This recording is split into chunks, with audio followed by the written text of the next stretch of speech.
السلام عليكم ورحمة الله. وصفتنا لليوم كيف ما كتشاهدوا المكونات ديالها: الثوم والتين المجفف أو الشريحة وزيت الزيتون. هاد الوصفة غادي نستعملوها لعلاج السعال بالدرجة الأولى، وكذلك الأمراض البرد بحال الرواح إلى آخره. وهي كذلك وصفة لتقوية المناعة.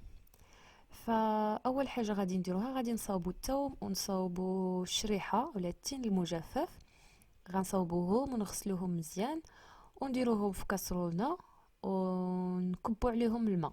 يعني الكميه ديال الماء المضاف غادي تكون القياس اللي غادي يغطيهم، وغادي نديروهم على العافيه حتى يطيب، حتى تطيب هذيك الثومه، كذلك حتى تنشف من الماء مزيان.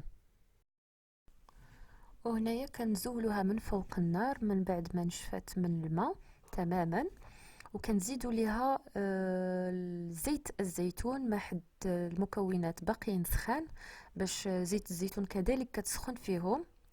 هاد الطريقه احسن من اننا نطيبوا معهم زيت الزيتون، باش كنحافظوا على القيمه الغذائيه ديالها.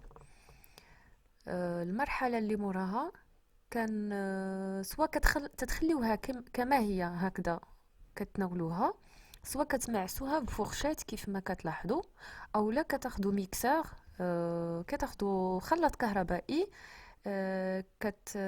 كتخلطوا المكونات كاملين كيجيو قابلين للدهن كيف ما غادي تشوفوا معايا في الصور.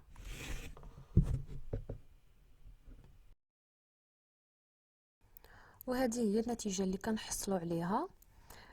كناخدو شي قرعة تكون نقية معقمة، كنحطو فيها الخليط و كنحكمو الغلق ديالها، وكنستعملوها ملي نبغيو. يعني مثلا ملي الواحد الا مريض اولا فيه الكحة الى اخره، فياخدها بحال 3 المعالق حتى 4 المعالق في النهار على طول النهار.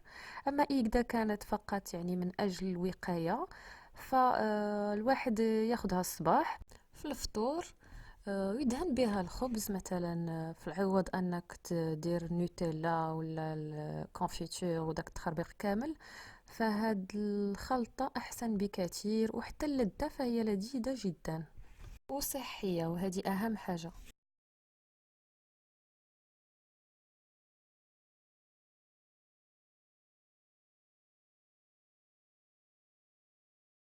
نتمنى تكون الوصفة فادتكم وتشاركوها مع الأصدقاء والأهل باش تعم الفائدة.